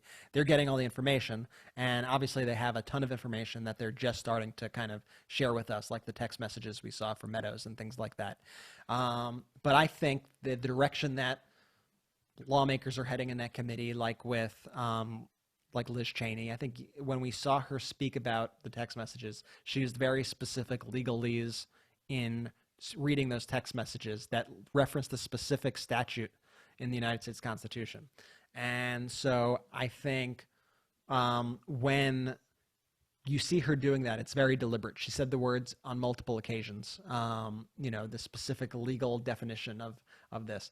And so I think they are lining up to get a prosecution for Trump. I really genuinely believe that. I think a lot of people say, oh, but he had his businesses for all these years and nothing happened to him, and then he was president the last 4 or 5 years, nothing's happened to him.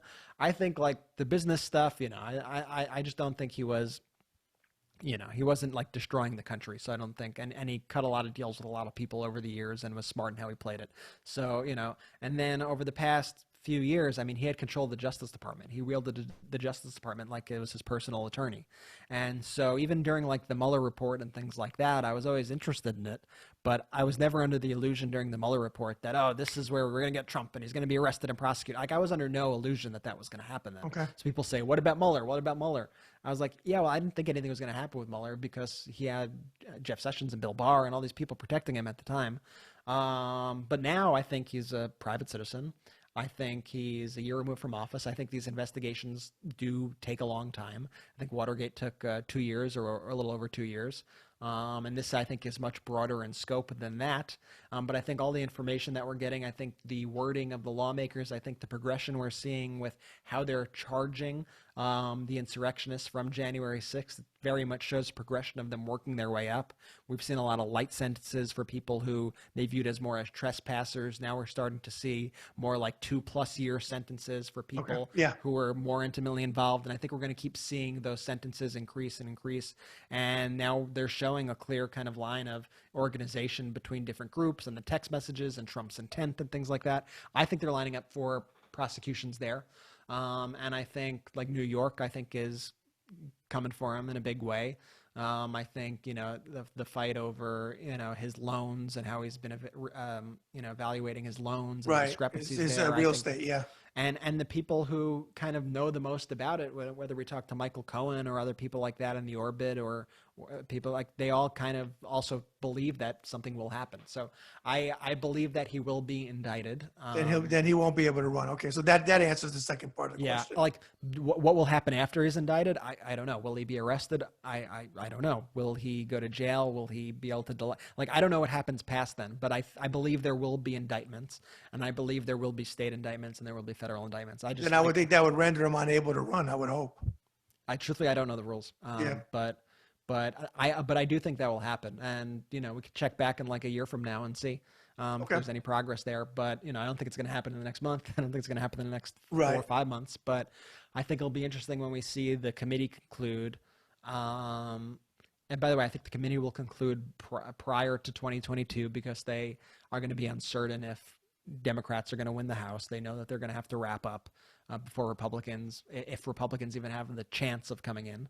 But the fact is, whether Republicans come in 2022 or not, the DOJ is not beholden to Congress. The DOJ can do whatever it wants. It'll have all the information. It'll be able to pursue everything.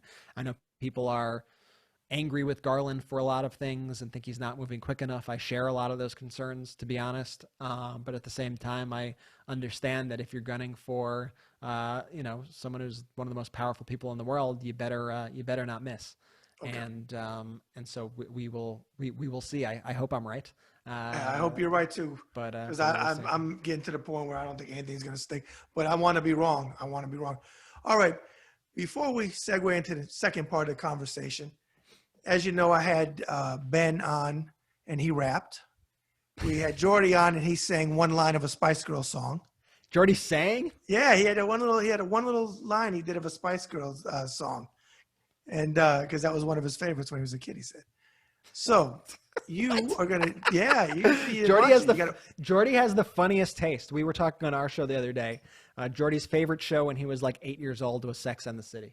And so Jordy was listening to Spice Girls and watching Sex and the City. That was Jordy's childhood, which I think for the listeners explains a lot about Jordy. There you go.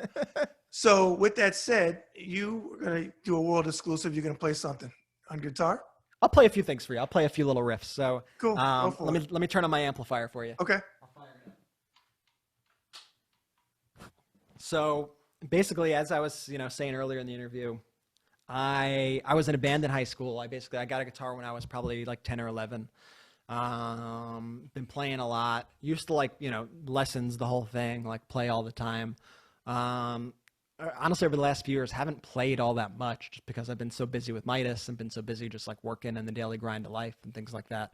And then recently I watched the Beatles Get Back documentary on, now I'm like every day trying to get back into like how I used to be. And I'm not as good as I used to be, but I'll play you some riffs. I'll go through like the history of things. 1 second. Okay, cool. I'm plugged in.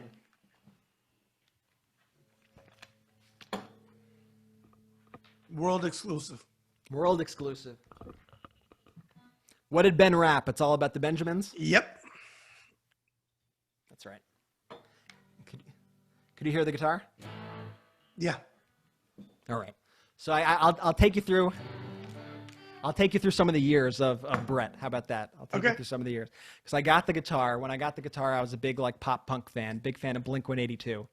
And as everybody who first gets a guitar who's a fan of Blink-182 knows, you have to learn the song "Damn It" by Blink-182. I think it's a requirement as a guitarist who listens to Blink-182 that you have to learn this song. This is like an easy song that sounds cool that like I feel like half of guitarists know how to play because it's so simple.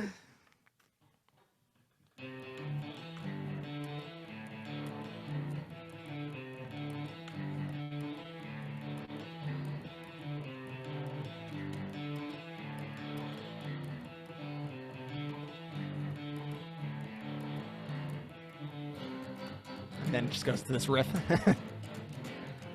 Is it possible to turn it up just a little bit? Yeah. I don't want you to blow yourself out, but turn it up just a little bit. Did I lose you? Are you still there? Yeah, I'm still. Can you hear me? Uh-oh, you froze. Did I lose you? I see you. You froze, but I can hear you. Uh-oh.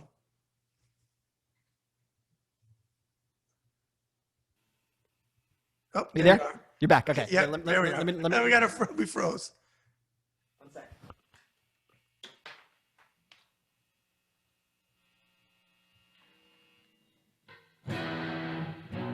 How's that?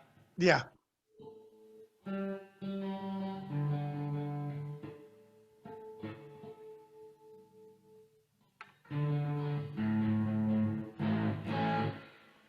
So that's like the first song every guitarist needs to know how to play. Or I don't think you're a guitarist if you don't know how to play that one. Okay. And then you go into like my like Green Day years, right?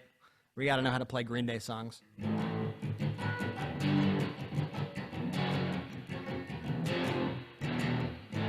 Once again, easy songs you learn how to play as a guitarist.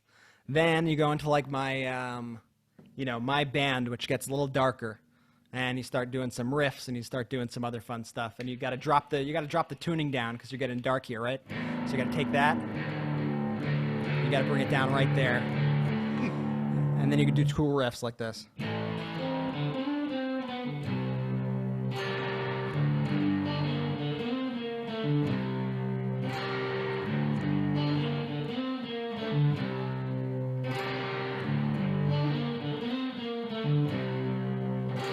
So you play some fun stuff like that, and I was like very into like this whole like post emo, like post hardcore sort of scene where you were just like playing like.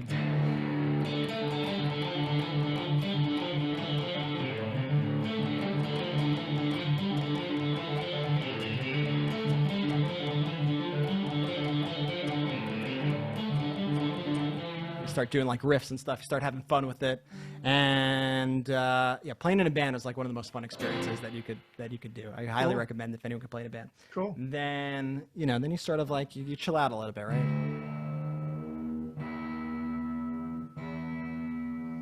And you got to like learn some Beatles tracks. You got to like take it down a notch a little bit. It's a little intense, Brad. You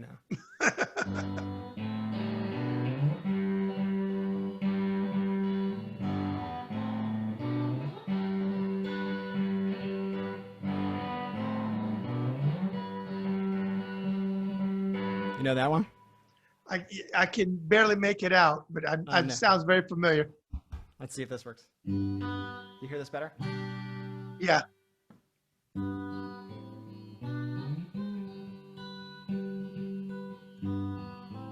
Why do I think they played that in I Am Sam with Sean Penn? Blackbird? Yeah, they did play Blackbird. Yep, it was the movie I Am Sam. It was on the soundtrack. Oh yeah? That's so funny. And then I've been learning a lot from like the Get Back album now, which has like been like from the Let It Be album, because I've been listening to that, watching that movie all the time. And so on that one you have like, this one isn't even the album, but you have like the riff for like Don't Let Me Down, which is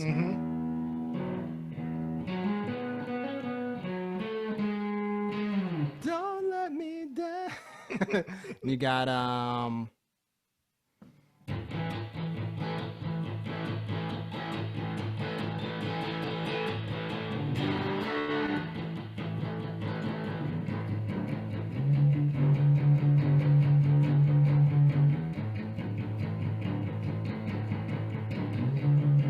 I love the guitar riff in this one.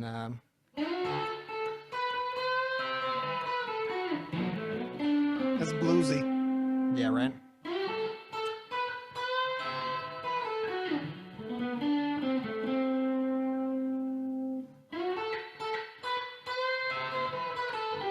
Yikes.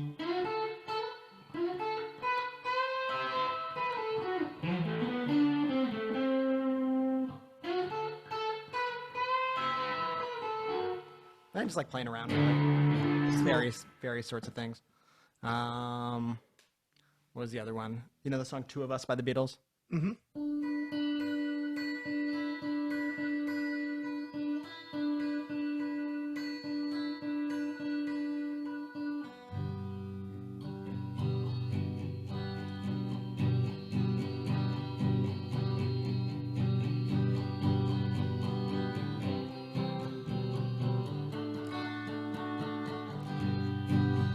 One thing you're not going to get me to do is sing. All I need now is Ben to dial in and rap over here. Right, we need Ben to dial in. Yeah, but that's it. I mean, I like playing around. Love it. And then playing just various riffs. Well, the Midas Mighty's gonna love this.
random Very stuff. cool.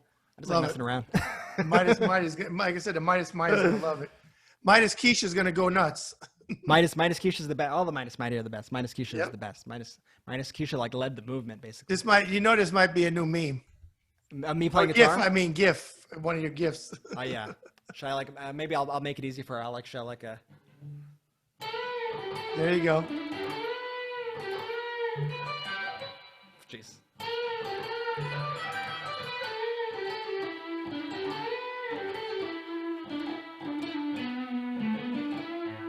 She's gift that right there.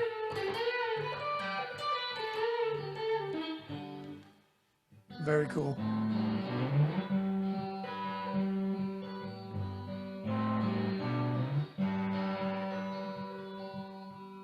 Put it away. You could gift that, Keisha. One of those. She'll love it. She's gonna DM me when she sees this show. Very cool. Love it. So there you go. You had Ben rapping, Jordy doing the Spice Girls, and Brett playing some riffs. Very cool. All right. Let's segue into the second part of the conversation. Just fun, random questions. Whatever comes off the top of your head, All that's right, the sure. right answer. Favorite genre of movies?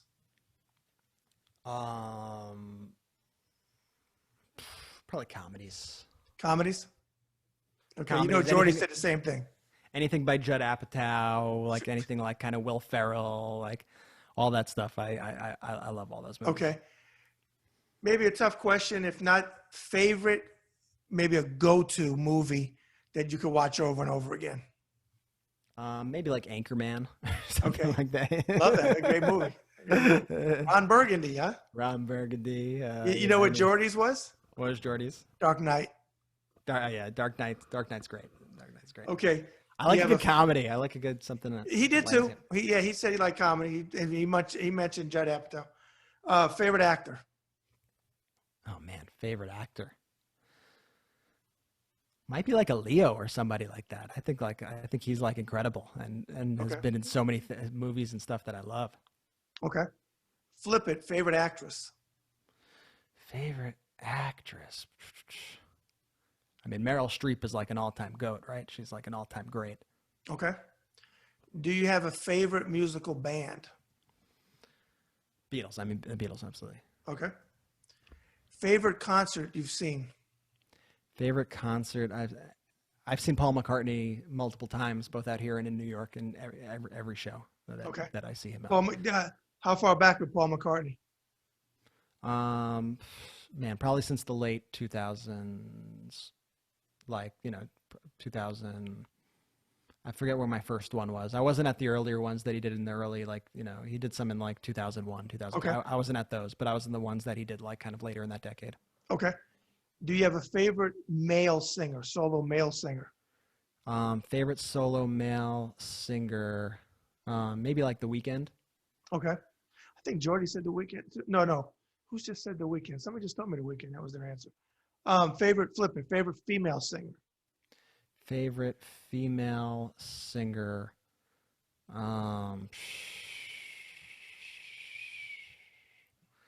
Man, probably like a Lady Gaga. Okay. Lady Gaga.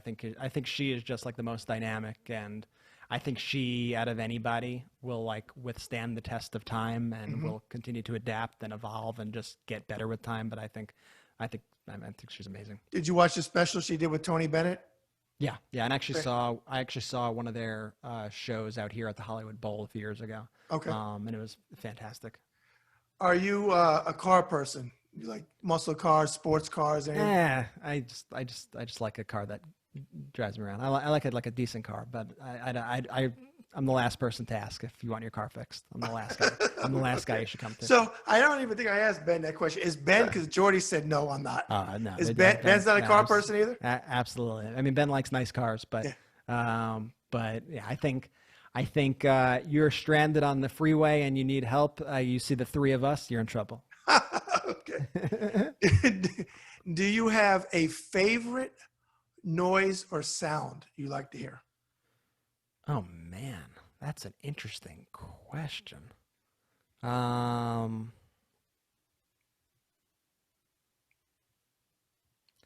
Favorite noise or sound? I've never been asked questions like this before, you know? Favorite noise or sound? I don't know, like those like sound like bowls. Those are always like calming. You know, Okay. like when you go to like meditations and stuff, and they have like those. I'm into stuff like that. Okay. Water, waves crashing. Always like into kind of being by water or anything like that. All right, now flip that. Now flip that question. Least favorite noise or sound. Like when like a fork screeches on like a plate, or like Okay. a chalk screeches on a board, or anything that's that sort of that noise. I Okay. don't like it one bit. Well, you know what? You led into my next question when you said fork on a plate. Do you have a favorite food? Yeah, I would say sushi for sure. Really? Sushi or Italian food, one of the two. Okay. Now, being fellow New Yorkers, I must ask you, Jory and I talked about this. New York style pizza or Chicago? Yeah, New York, 100%. I Thank mean, you very Chicago style pizza isn't even like pizza, but Thank I love it. It's just a totally different. It's a meal. It's like Right. you want a pizza casserole or do you want a pizza? Like, Thank you. and like there's a Chicago pizza place out here, style pizza place out in LA in Echo Park called Masa, which is incredible. Like I love like and it's so good. And I love that when I want that. But if I want pizza, I want New York style pizza. Now, what was the place, if I come out there, you got to take me there. What's the pizza place Jordy said that you guys go to on Long Island? Man, he probably said La Piazza. If I'm It might have been. He probably said La Piazza. There are a couple places so even like in our like little town on Long Island, there were like 3 or 4 pizza places that like blow everything out here out of the water, like just all better than the next. There's a place called La Piazza, which is really good, and they're known for. I mean, in addition to all their slices and their dishes and stuff, which are really good, they're like known for they have a buffalo chicken slice, which is like if you think what a buffalo chicken slice is. Like, think again. Like, this is like the greatest thing on the planet. And there's another place, a family-owned spot called Bella Vista, which is really good. There's a place called Villamonte that's really good, and those are like, I mean, but our place is really growing up. Where La Piazza and Bella Vista, those are like the two that we would always go to. Pre-COVID, I know you said earlier in the interview you're a stay-at-home type of guy with the wife and the dog, but pre-COVID, with the wife and the dog, or with the wife, where was your favorite vacation destination? I traveling is a big part of like what like my wife and I do like a lot. Like we love traveling to places. When we were in college, we went to different colleges, but we studied abroad in London at the same time, and we're in different parts of the city, but we'd always see each other, and we would travel from London to all these different parts of Europe. So I think some of the most special trips that we've done, which are my favorites, have been kind of the more offbeat kind of trips. Like we got engaged in Japan, and we went, did 2 weeks in Japan. And Japan was like the most beautiful country on the planet. Like everybody was so friendly. Like everything that we had, like whether it was Japanese or not, like I had like the best croissants I ever had in Japan. Like I had like they managed to like just be amazing, like to just produce amazing quality versions of everything there. And it's just so stunning and beautiful, and the trees, the pink trees, and the rivers, and just the culture. I thought it was just so amazing. I loved traveling there. We did a trip a couple of years ago before COVID to Thailand and Vietnam, and that was like one of the most fascinating. Wait. Thailand or Thailand? Thailand. I think it's Thailand. I think that's how you say it. No, you know why I said that, right? That's because Trump called it Thailand. Yeah. No. So we went to Thailand and Vietnam. That was special. But like, at this point, being in COVID, like dealing with COVID, and I love Italy. Like I've been to Italy a couple times. Italy is like also the most beautiful country on the planet with the best food. I always end up going there. I was stationed there. I know. Oh man, that's incredible. I mean, I'll gain 20 pounds in a week in Italy just eating pasta and like just nonstop. It's so good there. But like right now, having like been dealing with COVID for a few years, like I really like all I want to do is go somewhere and like chill out, like and relax and like be a little detached. I probably want to be like on a beach somewhere. Okay. In the Caribbean or something. Okay. Do you have a hobby? Yeah, I mean, playing guitar is a hobby. Playing music, writing music are hobbies. I mean, cooking. My wife and I like cooking together and baking together. We'll like figure out our meals for the week, and we'll do like projects and figure out, fun sort of things that we found online that we could, bake and try new things like that. Very cool. Yeah, I'd say those are kind of my main things at the moment. Okay. If you could meet one person from any walk of life, dead or alive, who would you like to meet? And what would your first question, or what would you like to talk to them about? Dead or alive, any time in history. Oh man, and I'm assuming I'm talking like a famous person, right? It could be anybody. It don't have to be someone famous. It could be anybody.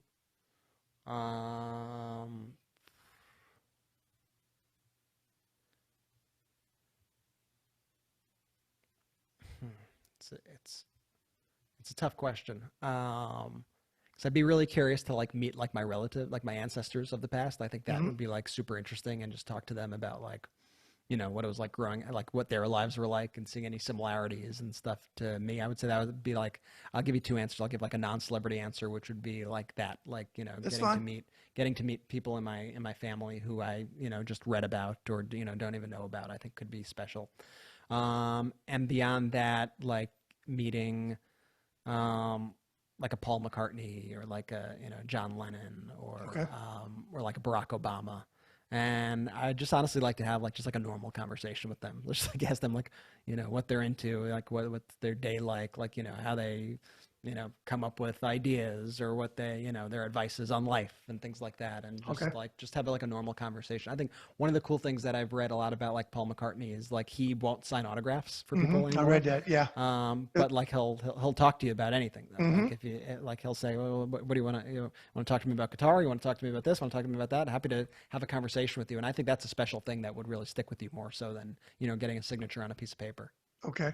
So who do you think, when I asked Jordy that question, who do you think he said? And your dad knew that he was going to say this guy, by the way.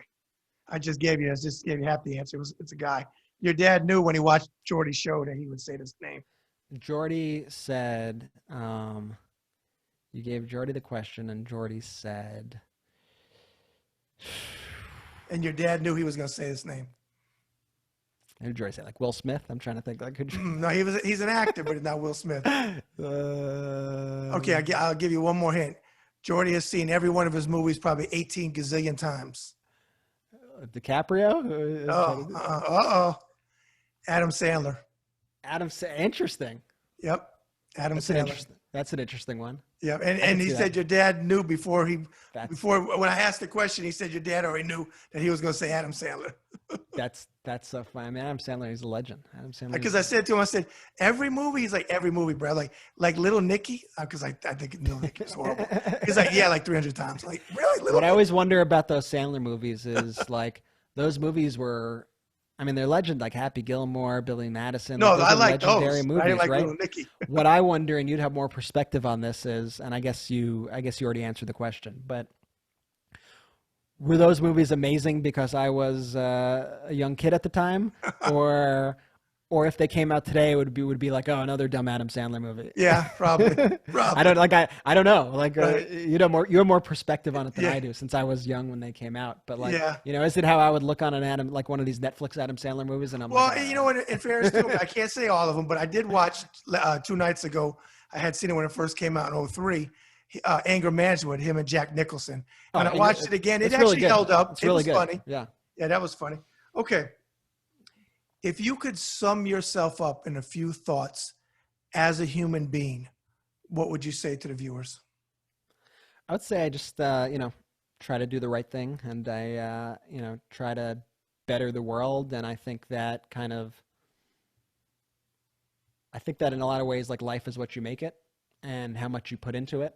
And so, I just every day, I just try to really do my best and try to, help others and try to spread positivity in whatever way I know how.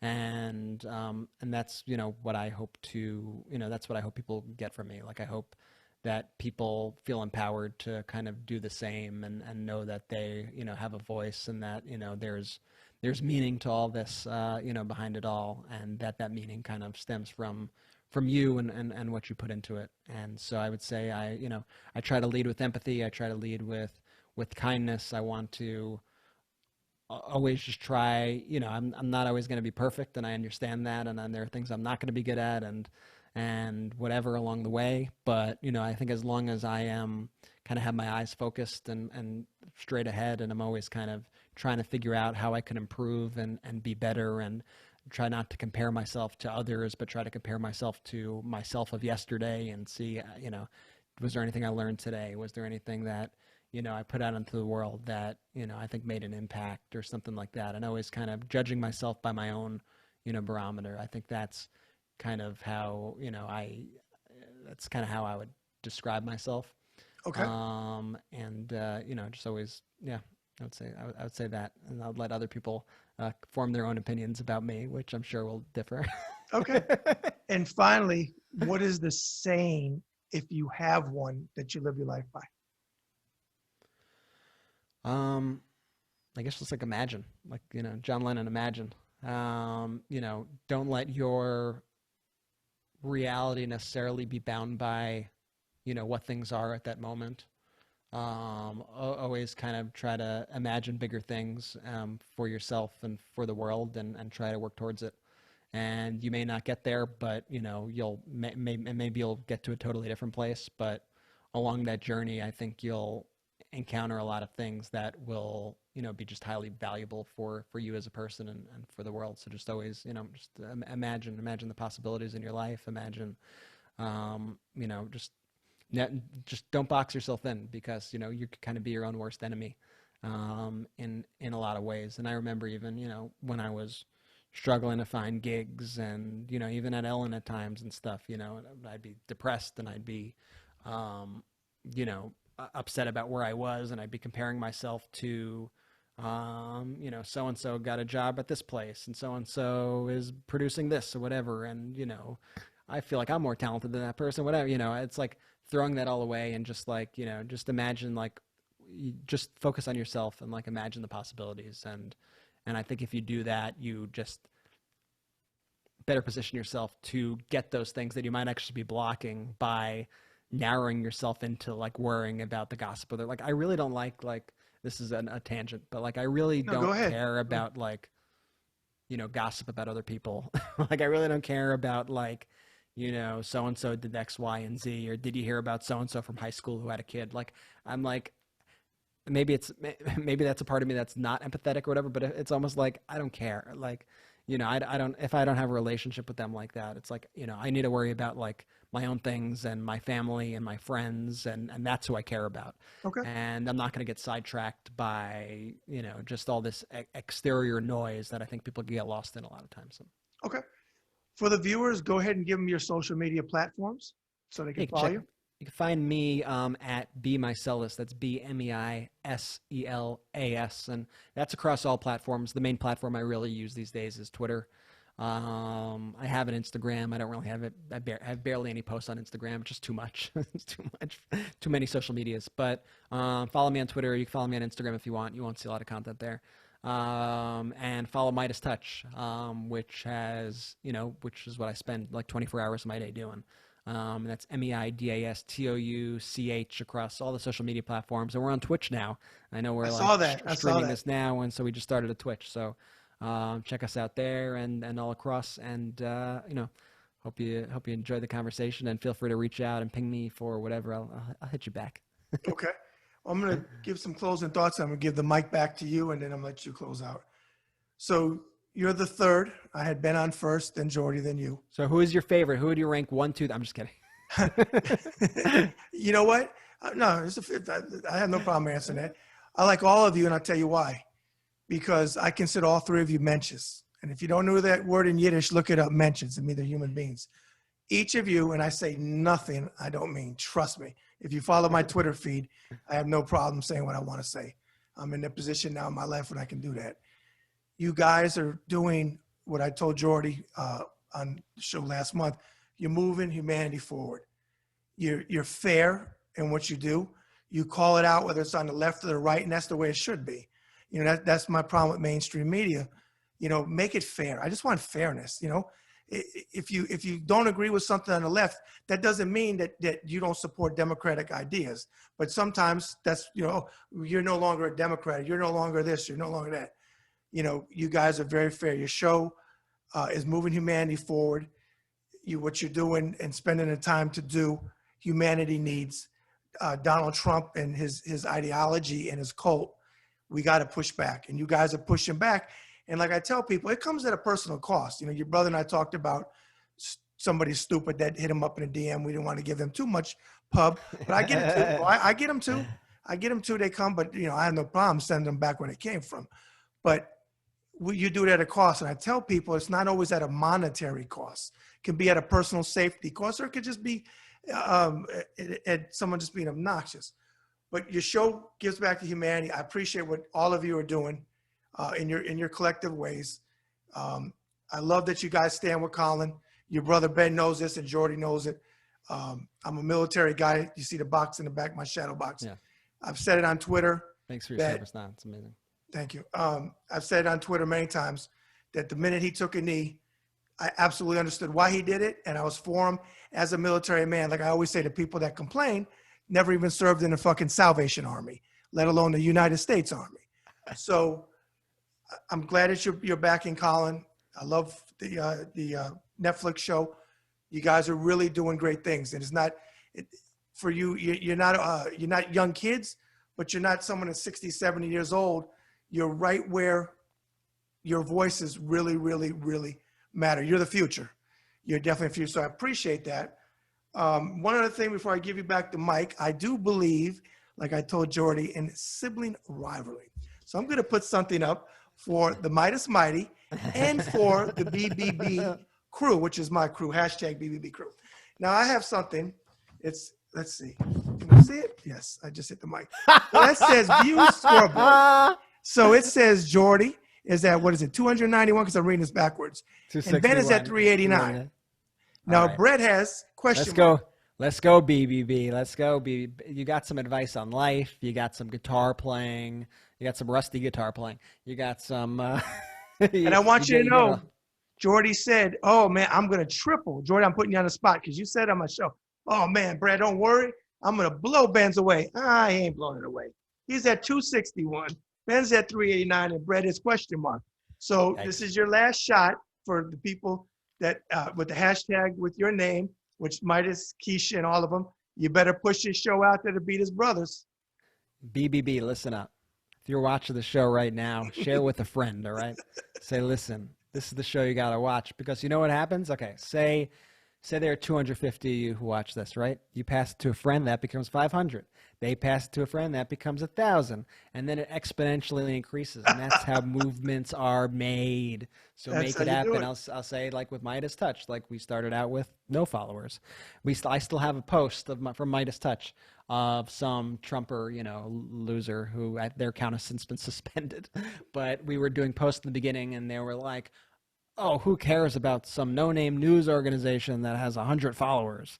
And I have it saved because guess what? Right now we have close to 700,000 followers, and did not let that deter me. And so let's make it happen, BBB crew. Let's go, Meidas Mighty. Step it up for Brad over here and for me. Let's make it happen. Exactly. And you want Brett to have the most views, because if you're a fan of Brett, again, he's got to beat the other two bros. Listen, all right, I spent my life as the middle child. I think it's only fair that I get my turn at number one. So let's make it. With that said, I want to turn the mic back over to you, Brett. Any closing thoughts? No closing thoughts. Thank you, everybody, for listening to me. I mean, if you stuck with me this long, you must really like me. So thank you, thank you so much. And thank you, Brad, for hosting me. I mean, your life, your story is so incredible, so storied. Like I feel like you've just done so much, and I'm so impressed by you and this show. And I want to thank you for giving me the platform and fighting for the issues that we hold dear, and for being just such a good person yourself, spreading positivity every day. And at the end of the day, that's what it's all about. Like I said, like I just want, I just want everybody to have their, chance of happiness. I want everybody to have their chance to, live their life to the fullest. And we get caught up in these political bickering and fights and stuff all the time. But at the end of the day, just try to be gracious, enjoy life, And yeah, and thank you everybody for listening. And let's make this number one, okay? Come on. There you go. All right. On that note, hey Brett, it was a pleasure talking to you. Appreciate again you coming on the show. Thank you from the bottom of my heart. Appreciate you. Absolutely. Take care.